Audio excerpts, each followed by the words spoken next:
O evangelho de hoje se abre com esta queixa de João. João vai com Jesus e fala: Senhor, vimos a uno que estava profetizando, expulsando demônios em teu nome, e proibimos porque ele não era dos nossos. Aí Jesus fala uma palavra incrível. Ele fala: não proibais, porque ninguém faz algo no Espírito se ele não está movido por Deus. Ninguém fala em meu nome, ninguém é movido pelo Espírito Santo se Deus não está com ele. Esta realidade é muito atual, não? Hoje, com a mídia, com os meios de comunicação, nós sabemos de tantas e tantas pessoas que, sem culpa deles, eles não conhecem Jesus, não conhecem a igreja, viveram, cresceram em outras culturas, em outras religiões. E que acontecerá com eles? Eles que não conheceram a Cristo, eles que não poderão receber o batismo, como vão se salvar? Antigamente a igreja não entendia isto porque as palavras de Jesus eram muito categóricas. Quem não receber o batismo se condenará, fala Jesus. Mas lógico, ele se referia àqueles que não receberam o batismo conscientemente, aqueles que rejeitam Deus, rejeitam Jesus conscientemente. Agora nós sabemos que existe tanta e tanta gente que sem culpa nenhuma, eles não conheceram Jesus. E aqui claramente Jesus afirma que o Espírito Santo não é propriedade exclusiva da Igreja Católica, não é propriedade nem sequer do grupo dos 12 que caminha com Jesus. Jesus vai com seus 10 discípulos e diz: não, o Espírito também pode trabalhar fora de nós, não proibais. Ele atua lá onde existe um coração de boa vontade, lá onde existe uma pessoa que segue a verdade com sincero coração. Isso que nós acreditamos hoje. Mesmo aqueles que não conhecem Jesus, se eles seguem sua consciência, se eles são coerentes na sua vida, se eles procuram a verdade, eles vão se salvar. Vão se salvar para a vida eterna, mas pelos méritos de Jesus Cristo. Eles vão, depois desta vida, conhecer Jesus e dar-se conta que a salvação que eles recebem é por virtude também da paixão, da morte e da ressurreição de Jesus. Ao final, ele é o único mediador. Mas como sempre atuaram com boa consciência, como sempre procuraram a verdade, então eles, em certo sentido, procuraram Jesus, porque Jesus dizia: eu sou o caminho, a verdade e a vida. Isso também me faz pensar em aquelas pessoas que às vezes que nós conhecemos e que talvez rejeitam Deus, rejeitam Jesus. Eu fico tranquilo. Para mim não é um problema. Enquanto eles sejam sinceros e procurem a verdade, eles estão no caminho certo. E eu ainda mais penso que se eles buscam a verdade com sincero coração, eles vão chegar a Jesus. Eles vão encontrar em Jesus a explicação e a resposta final a todas as suas perguntas. Tem que buscar com a verdade, com sincero coração. Tem que persistir. Tem que perseverar nessa busca. Não é fácil, mas se eles fazem isso, seguramente eles chegarão à verdade. Nesses diálogos, às vezes, que temos com pessoas que não pensam como nós, não é importante impor a nossa vontade, a nossa opinião. O importante é os dois juntos buscar a verdade. Nós acreditamos firmemente que essa verdade é Deus e que Deus revelou essa verdade através de Jesus Cristo. Aí vocês estarão pensando: Padre, mas então, o que dizer? ¿Para que ser cristão? De que adianta então ser um bom cristão se qualquer pode salvar-se sem necessidade de ter que vir à missa e ter que praticar os mandamentos? Então, não, é uma grande vantagem conhecer Jesus. Não conhecer Jesus, você tem que buscar na sua consciência, às vezes em meio de um ambiente cultural muito confuso, onde está a verdade. E não sempre vai encontrar. Se você conhece Jesus, você sabe perfeitamente o que tem que fazer. É muito mais fácil para nós saber o caminho, para quem acredita em Deus. Mais ainda, para quem é batizado, para quem tem a graça de Deus, não apenas é fácil saber o caminho, também temos em nosso coração a graça de Deus que nos ajuda todo dia a vencer as tentações, a superar o mal e a poder realizar na nossa própria vida o plano de Deus. Então Jesus está falando disso, está falando de, inclusive chega a dizer que aquele que dá um copo de água com boa vontade, mesmo sem importar o que ele acredita, ele não ficará sem sua recompensa. Todos os que fazem o bem terão a sua recompensa, porque Deus é justo. Agora, este pensamento de que todo bem será sempre recompensado leva Jesus também a pensar no contrário. Qual é o verdadeiro mal? O verdadeiro mal é o pecado. O pecado é o que realmente destrui a igreja. Se você busca com sincero coração, você vai chegar à igreja, você vai chegar a Jesus. O verdadeiro problema é o pecado.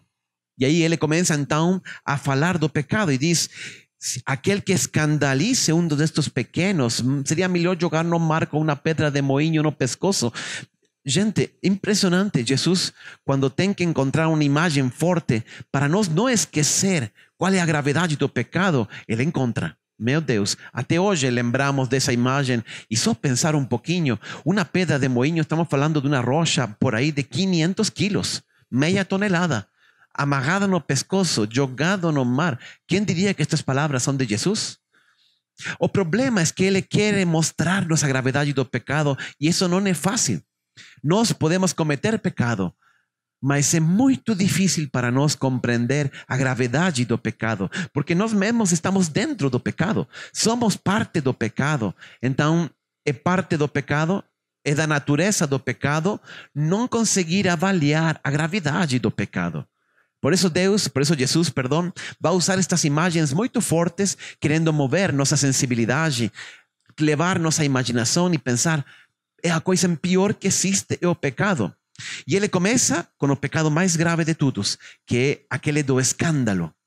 Induzir a outro a pecado, levar a outro ao pecado.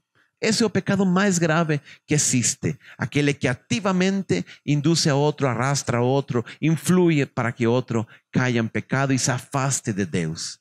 Depois, obviamente, também ele passa ao segundo tipo de pecado, aqueles que nós mesmos cometemos. E aí fala de pecar com a mão, de pecar com o olho, com os pés, etc. E ele compara o sofrimento desta vida com o sofrimento da outra. Mais valdria não ter uma mão, não ter um pé, não ter um olho, que sofrer o castigo da vida eterna. E aí ele então fala do inferno. Esta é a palavra, eu acho um pouco popular hoje, não politicamente correto, quase nenhum padre fala do inferno, mas se você vai ao Evangelho, é impressionante, Jesus fala muito e muito forte do inferno. Por que ele fala do inferno? Eu acho que ele fala do inferno porque a ele lhe preocupam muito as almas, a salvação das almas, e tem horror de que alguém possa rejeitar a Deus e afastar-se eternamente dele, que foi o destino para o qual Deus nos criou. E como Jesus ama tanto as almas, ele, portanto, fala também de um jeito muito forte do inferno.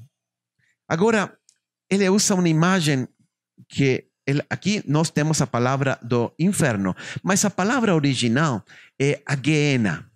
Geena era uma vale aí perto de Jerusalém, que resulta que os cananeos, antes que os judeus llegasen a Jerusalén, eles ya moraban en aquel monte donde está actualmente Jerusalén. Entonces, en aquella vale, esos cananeos realizaban unos sacrificios horribles. Eles acreditaban que o Deus dele pedía para eles sacrificar, hacer sacrificios humanos. Más ainda, sacrificar as crianças. Sacrificar os próprios filhos a Deus para conseguir favores desse Deus. Era algo horrível, abominável. E aí eles sacrificavam crianças e las jogavam em aquele precipício, naquela vale. Em tempo dos judeus, quando eles já chegaram a Jerusalém e estabeleceram aí, essa vale foi sempre lembrada por aqueles sacrifícios horríveis. Imagina os corpos lá embaixo, não? Apodrecendo. E eles, os judeus, usaram esse vale sempre para jogar todo o lixo da cidade. Também eles juntavam lixo e jogavam lá. E eles não são como nós, que separamos lixo orgânico de lixo inorgânico. Não, eles jogavam todo lá. Então, para não ter o cheiro, eles acendiam fogo. Então, essa vale, em tempo dos judeus, século I, era uma vale com um cheiro horrível, cheio de lixo e com fogo permanente e com vermes, porque havia muito lixo orgânico e ele nunca se apagava, porque estavam continuamente jogando lixo e continuamente estava queimando. Jesus va a usar esta imagen. Va a ser jogado na guena. Eso significa en aquel fuego que nunca apaga, en aquel verme que nunca morre, porque efectivamente esa era la imagen que los judeos tenían en su cabeza. Mas ¿en qué consiste realmente el infierno? Consiste simplesmente en afastamento eterno de Dios para el cual nos fuimos creados. Insisto que Jesús quiere usar estas imágenes muy fuertes para impressionar nuestra sensibilidad, mas o que realmente consiste el infierno es que nós que fuimos creados para Él, después da morte, nós vamos ter desejo infinito de Deus, porém, aqueles que morren en pecado grave sin arrepentirse de ese pecado, o que é a mesma coisa que dizer rejeitar a Deus, então Deus respeita essa opção, essa liberdade. E então essas pessoas ficam para sempre excluídas de Deus. É algo terrível, algo que para nós é muito difícil de entender. Mas Jesus insiste uma e outra vez como uma advertência em que nós não podemos brincar, porque a seriedade da vida é muito maior do que nós pensamos. Nós achamos que podemos viver a nossa vida, ser bons, e enfim, se cometemos algum pecado, se cometemos alguma injustiça, não acontece nada, Deus nos perdoa, aí vamos para frente, como se fôssemos crianças, que ao final a vida não é séria, o castigo não é sério, as consequências do pecado não são sérias, e não é assim. Deus nos criou com infinito amor para amarlo e para viver para Ele, e nos deu a liberdade, e nós, na nossa liberdade, temos a possibilidade de rejeitar Deus, e isso é algo terrível, mas real. Se você não pode rejeitar Deus, então você não é livre, e se você não é livre, você não pode amar, portanto, livremente a Deus. Nossa liberdade é talvez a coisa mais incrível, mas ao mesmo tempo a coisa mais terrível que nós temos, porque nós podemos rejeitar a Deus, que é o máximo e é o desejo maior de nosso coração. E quando isso acontece, porque temos vivido sempre no pecado e não nos arrependemos disso, e a morte nos surpreende, e ainda assim não nos arrependemos do pecado, lógico, nós não podemos estar em comunhão com Deus, nós não podemos estar dentro unidos a Ele, porque a água e óleo não se juntam. Do mesmo jeito que santidade e pecado não podem se unir. Por isso, ao final, nós ficamos rejeitando Deus. E isso é o que Jesus quer impedir a qualquer custo. E usa essas imagens tão fortes que hoje escutamos. Por isso, talvez o convite de Jesus hoje é precisamente esse, a tomar nossa vida com muita seriedade, a tomar o pecado com muita seriedade. Não é aqui que eu posso pecar e tudo bem, depois me converto. Isto não é uma brincadeira. Todo pecado deixa em nossa alma umas feridas, nos afasta dele, de Deus. Cada vez é mais difícil voltar a Deus.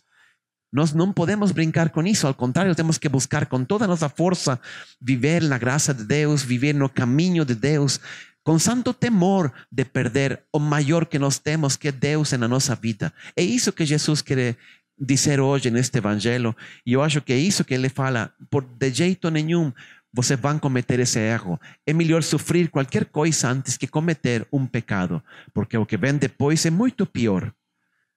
Isso é o que Jesus nos está convidando no dia de hoje. Como digo, não é um evangelho muito popular, mas é ao mesmo tempo algo muito sério e algo muito importante.